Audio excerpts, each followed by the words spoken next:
Seems like we have a theme going on today. Being present to our lives, being awake, being on cue, being ourselves, showing up to life. Well, those of you that have been here the past several weeks know that I've been sharing a 4-week prosperity series. Now, this is not an exhaustive series. Everything you can possibly know about prosperity, abundance, showing up to your life. But it's my take, and I was inspired by many of the early writers in New Thought and Unity. Right now, our board all has copies and hopefully are reading. I know some of them are. The Science of Getting Rich by Wallace D. Wattles, published in 1910.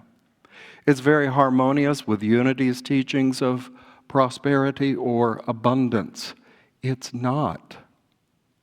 Contrary to how it may sound to you, about getting rich in financial terms, although that could be part of it.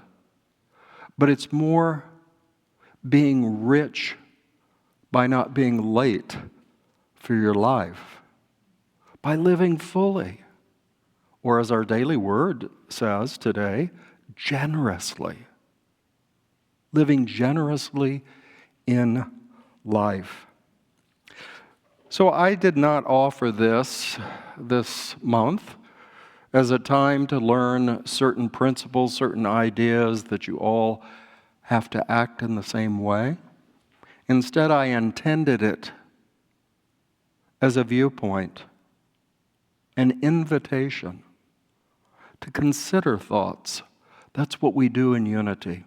We take them in. Charles Fillmore said, work with them inwardly.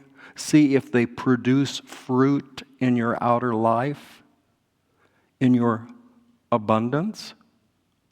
And he said, if they don't, put them down and go do something else. Charles was very practical. It was not about instilling guilt in his members for not being the right kind of truth student. He was simply inviting them. And to me, this was the same approach that Jesus took. When he would speak to a small circle or a multitude, he would say things like, you've heard it said, but I say unto you. Constantly say, you know your tradition, you know what you've been taught, but consider another perspective. Be open and willing. This work has been inspired too by, of course, Charles and Myrtle Fillmore, Ernest Wilson of Unity, Charles Raymond Barker. He was a Unity minister who turned divine science because divine science offered him a great church in New York City, which he led for years. And when he would advertise in the New York Times his lessons such as, money is God in action, he managed to stir up all of Manhattan, if you can imagine, into a great furor. Imagine comparing God to dirty money. But his point was, God comes in all forms of good, and money is a form of financial energy that we use in our lives, our churches, our world. Why not praise it? Why not be grateful for it? Other Unity authors, E.V. Ingraham and his Wells of Abundance, Eric Butterworth and his many books that spoke to the power within you, to praise it, to develop it, to allow it to make you generous, prosperous, abundant in your living. Even our master teacher Jesus taught that God provides superabundantly, isn't that a great word? Superabundantly our daily bread, which in Jesus' Aramaic language could be interpreted as all that is necessary for us to live a meaningful and full life. Opportunities, relationships, responsibilities, certain rights, and the income necessary. As he said, it is your Father knows that you need all these things on earth. But seek first the kingdom, the spiritual truth and power of God, and then all the material things will come as necessary for your unique life. Charles Fillmore even went so far in his book in the Great Depression, entitled Prosperity. They were Sunday lessons like this put into a book form on the idea of abundance. And he made a bold statement that again shook people up. Charles said, "It is a sin or mistake to be poor. It is a sin to be poor." Well, this was shocking in the context of Christianity at that period, where being simple and doing without was considered what? A virtue. And he says, it's a sin to be poor. But if you read further, it's not as judgmental as it sounds. He went on to explain, he was speaking of poor as not showing up to your life, not using all of your God-given gifts, not making an effort to live a fulfilling, satisfying life. And we know this because Charles called forth examples. Jesus was not financially wealthy that we're aware of in the scriptural account. Yet he was able to complete his intention of bringing a holistic life to those that would listen to him, to those that would recognize that the kingdom of God of all possibility is at hand, right beside you, right within you, right among you. Mother Teresa of our time was not wealthy in her order, yet her life was powerfully satisfying, abundant in love, prosperous in meaning and purpose, as she sought in her mission in India to see the face of Christ in the poor people, even the dying that she served. Truly, she found what she was looking for. So let's review the prosperity principles we've examined in the last few weeks, ever simplifying them to an idea that we can easily remember and, more importantly, put to use. In the first week, we looked at to be prosperous in mind and action, we must first be grateful for what we have now. It's where we can start an abundant mindset. And we looked at that classic story, the one story that shows up in all four Gospels, and that is Jesus feeding the multitude. When he took what he had, what was available, a few loaves of bread and a few fish, and he first thanked the source, his Father in heaven, for providing even that. And in that consciousness, he distributed the food through his disciples. And as the story goes, 5,000, sign of the time, 5,000 men and their women and children were all fed. And symbolically, they gathered up 12 baskets of leftovers, that extra that could help in a coming need. So Jesus gave thanks for what he had and then put it to work. Prosperity principle number 1 in my understanding.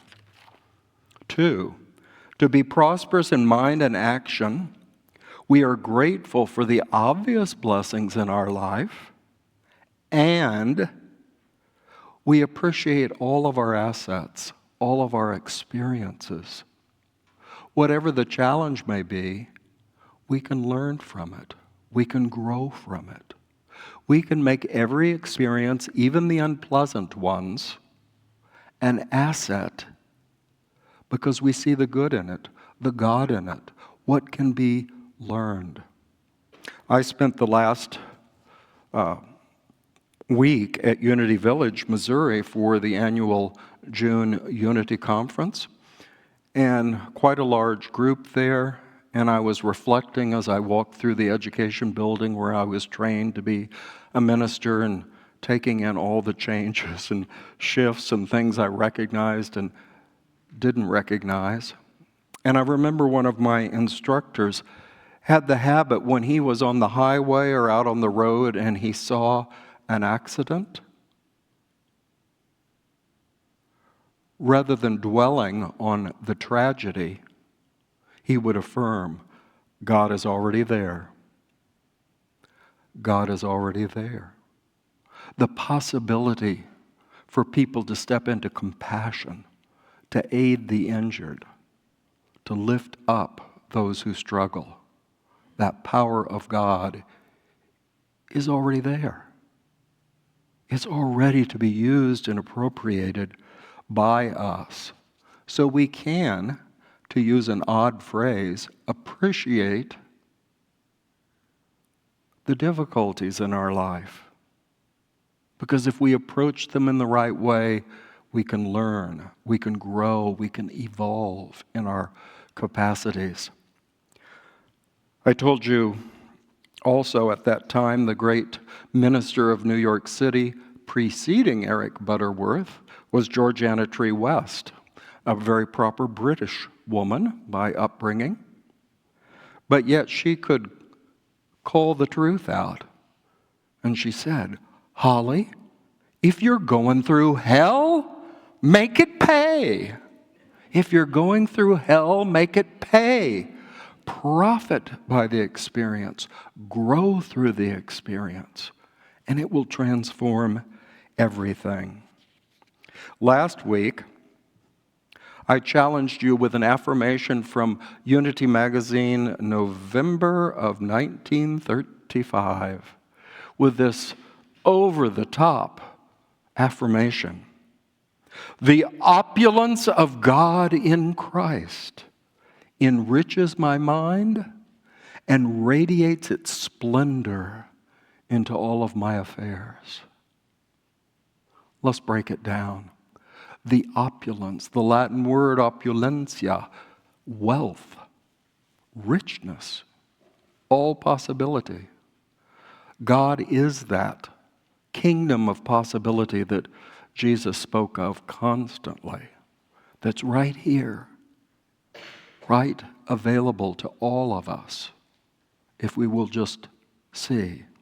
The opulence of God, universal, is individualized in the Christ ideal that we know we all have in potential within us. And as we realize that truth, as we acknowledge that Christ within, it enriches our life in whatever way is right for us.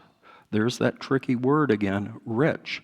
It enriches our life with meaning and purpose, and it radiates its splendor. I think I lost.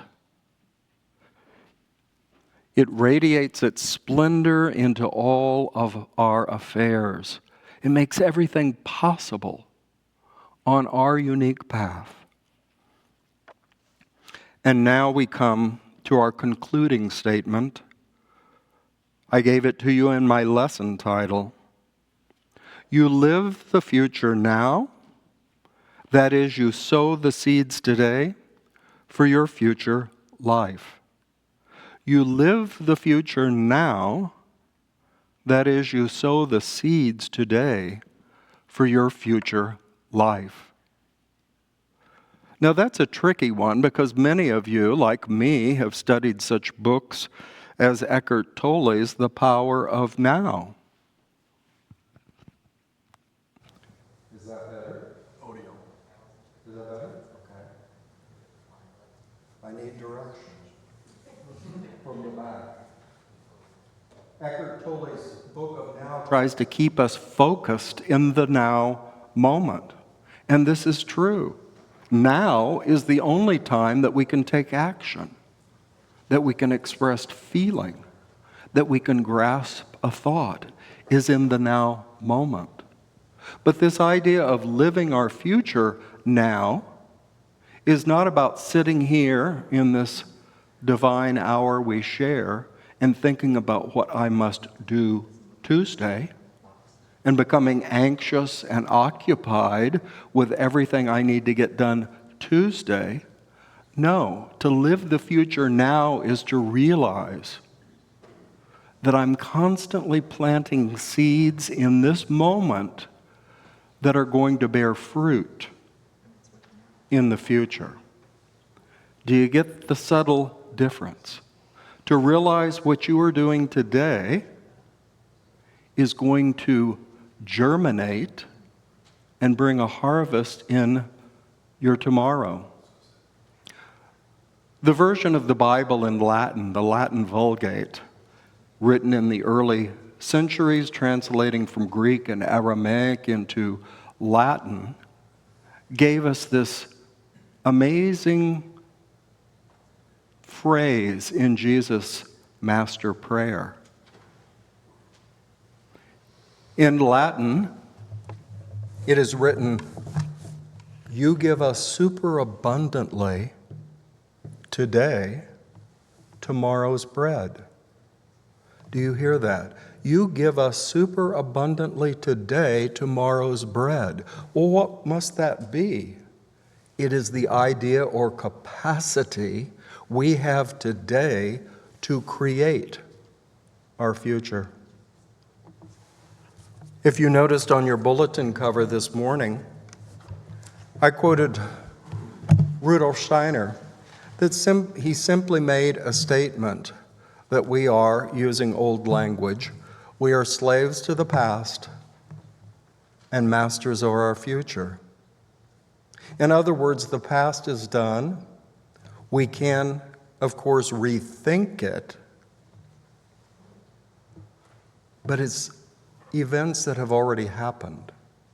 But tomorrow, we have control. We can create our tomorrow by what we do now. Again, I refer to Wallace Wattles and his book, The Science of Getting Rich. And he expressed this idea in this manner. The doing to perfection of one thing invariably provides us with the equipment for doing the next larger thing, because it is a principle inherent in nature that life continuously advances. Every person who does one thing perfectly is instantly presented with an opportunity to begin doing the next larger thing. This is the universal law of all life, and it is unfailing.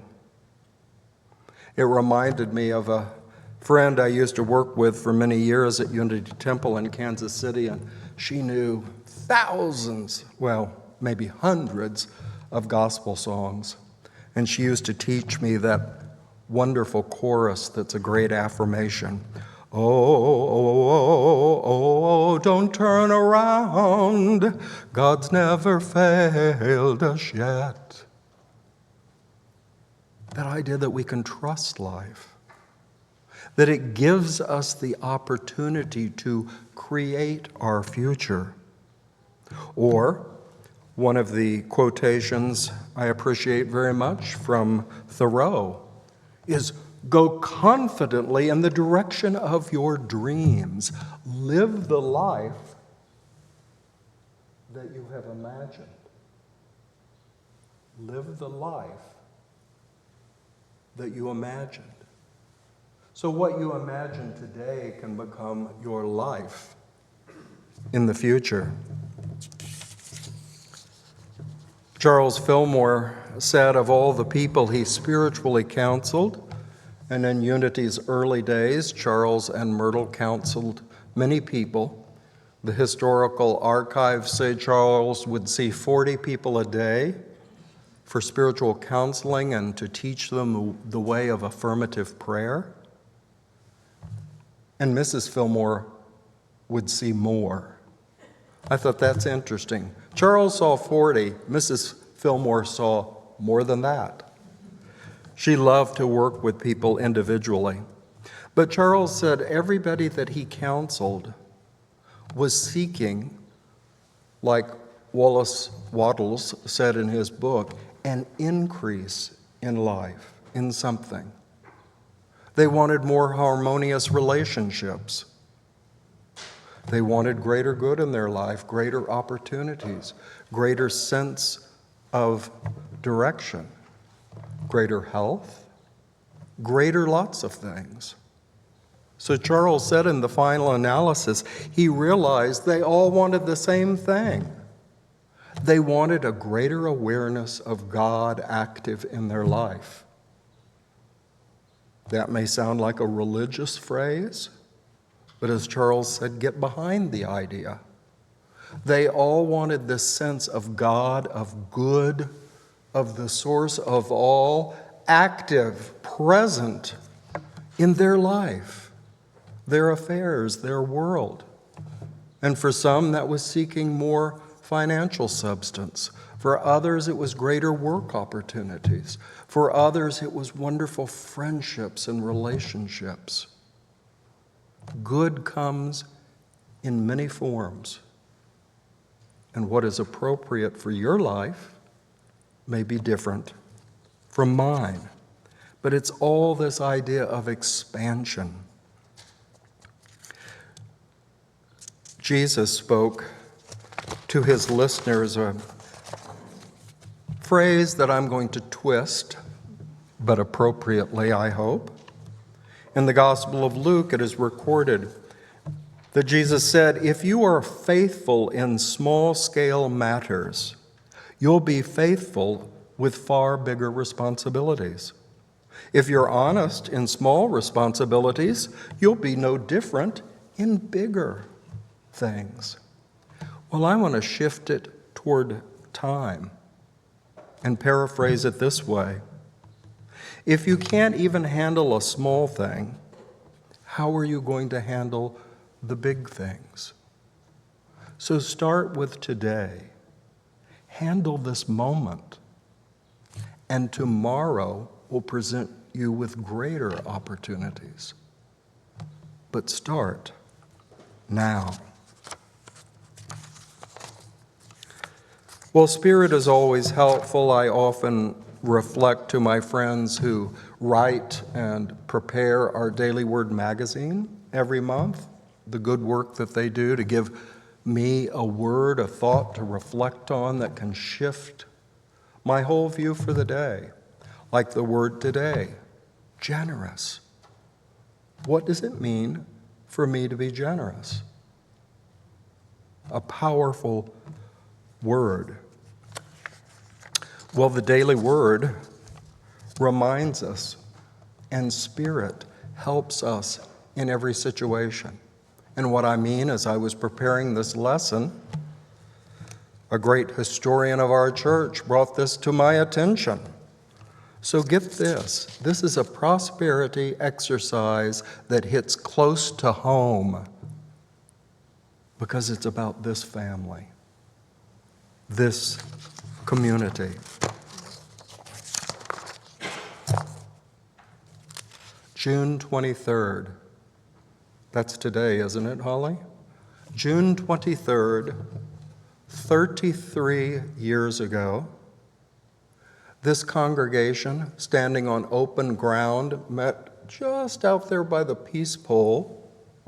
All of them had special yellow hard hats and little trowels, and they were all out there turning the first spades of earth so that this building could be built.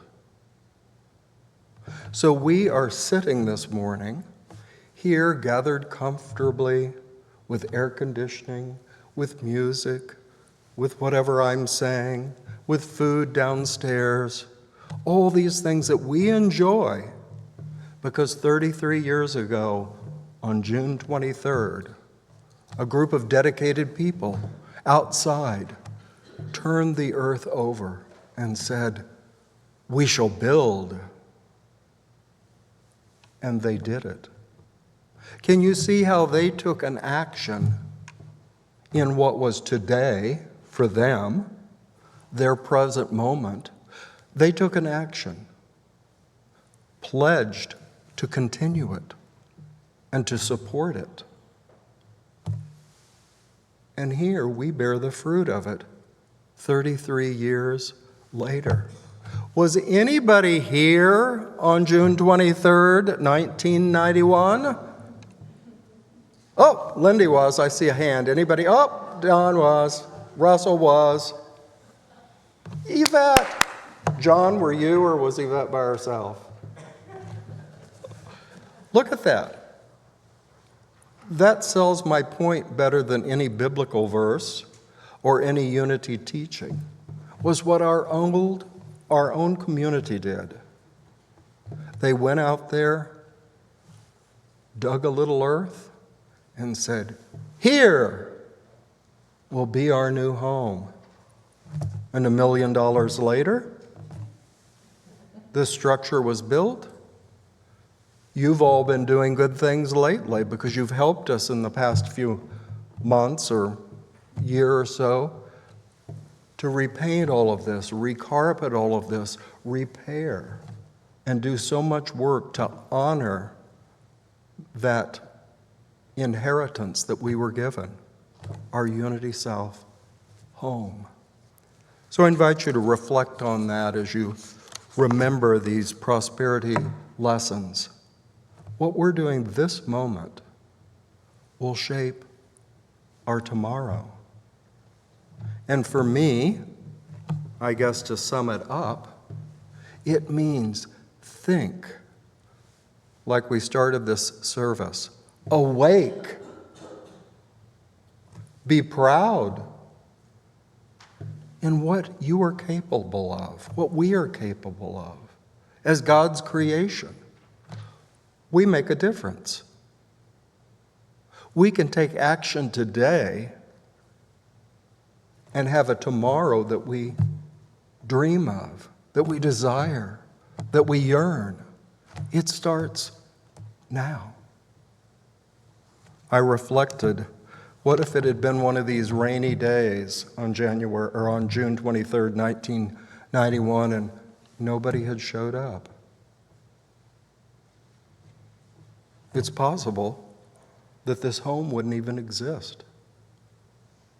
So think and honor the choices that you make, your thoughts that are prayers, the actions you take working with one another. They create all of our tomorrows. Let's honor that. Let's remember that. Let's act from that perspective. As Jesus said, if you can be trusted in the small things, the little things, God will trust you in the great things, the great accomplishments. And so it is. And I'm going to invite Holly and Jimmy to come forward